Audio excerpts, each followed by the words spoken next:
नमस्कार श्रोतेहो, आरोग्यम धनसंपदा या कार्यक्रमात मी किरण मातकर आपलं स्वागत करते.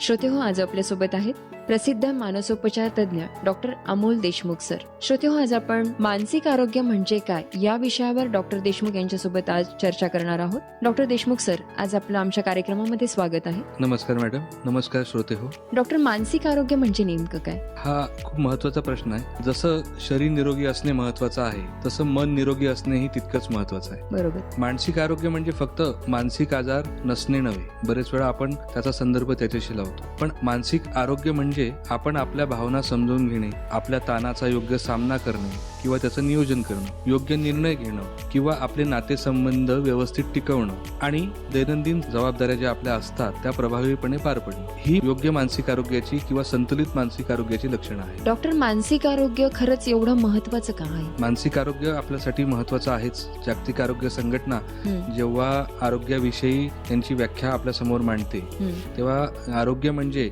शारीरिक आरोग्य, मानसिक आरोग्य आणि सामाजिक आरोग्य असं तिन्ही जेव्हा आरोग्य संतुलित असतं त्यालाच आपण संपूर्ण आरोग्य असं म्हणतो. म्हणून एक टायर गाडीचं पंक्चर आणि दोन चांगले असं असेल तर गाडी नीट चालणार नाही. बरोबर. म्हणून त्या 3 टायर गाडीचं मानसिक आरोग्य पण एक टायर आहे. ते टायर पण चांगलं असणं अतिशय गरजेचं आहे. म्हणजेच काय तर आपले विचार आणि आपल्या भावना आणि वर्तन ह्या तिन्ही गोष्टी मानसिक आरोग्यावर अवलंबून असतात. चांगले मानसिक आरोग्य असेल तर कामात लक्ष लागते, नातेसंबंध चांगले राहतात, आपला ताण हाताळता येतो आणि जीवनातील आव्हानांचा सामना आपल्याला अधिक प्रभावीपणे, सक्षमपणे करता येतो. म्हणून आपल्या शारीरिक आरोग्यासोबतच मानसिक आरोग्य हे तेवढंच महत्वाचं आहे. मग डॉक्टर, हे मानसिक आरोग्य चांगलं आहे हे मग आपण कसं ओळखावं? मानसिक आरोग्य चांगलं आहे ओळखण्यासाठी आपण आपले नाते व्यवस्थित हँडल करतो आहे का, टिकवून ठेवतोय का, किंवा आपण आपल्या भावनांचं नियोजन योग्य पद्धतीने करतोय का, आपलं वर्तन व्यवस्थित आहे का, आपण आपल्या आयुष्यातले निर्णय योग्य पद्धतीने घेऊ शकतो आहे का.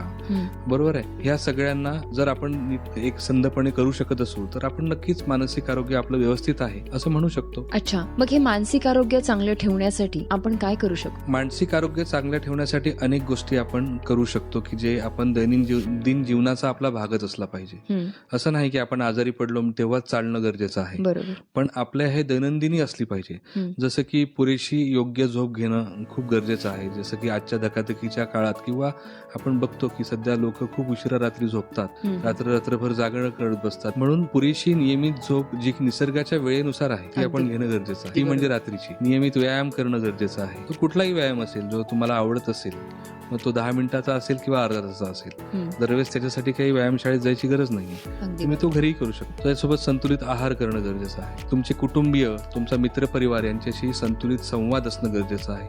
त्यांच्याशी भेटीगाठी प्रत्यक्षात असणं महत्वाचं आहे. आजकालच्या भेटीगाठी व्हॉट्सअपवर झालेल्या आहेत, त्या प्रत्यक्षात समोरासमोर घडणं जास्त गरजेचं आहे. याच्याबरोबर सर्वात महत्वाची जर कुठली गोष्ट असेल तर आपल्या ताणाचं व्यवस्थापन आपल्याला करता आलं पाहिजे. ताणाचं व्यवस्थापन करता येणं हे पण एक कला आहे आणि ते प्रत्येकाने शिकलं पाहिजे. गरज वाटल्यास मानसिक आरोग्य तज्ञाशी पण भेटलं पाहिजे. ही पण गरज आहे आजच्या काळाची, की जर आपल्याला एखादी गोष्ट स्वतःहून जमत नाही आणि त्याचा प्रभाव आपल्या आयुष्यावर आहे, तर जसं आपण सर्दीसाठी नाकाच्या डॉक्टरला भेटतो, हाडाचा दुखापत झाली तर हाडाच्या भेटतो, तसं मनाला पण दुखापत होऊ शकते आणि त्यासाठी आपण मानसिक आरोग्य तज्ञाला भेटण्यात कुठलंही वावगं नाहीये. अगदी बरोबर. डॉक्टर, मग आमच्या श्रोत्यांना आपण काय सांगणार? एक महत्वाची गोष्ट लक्षात ठेवा, मानसिक आरोग्य हे प्रत्येकाची गरज आहे.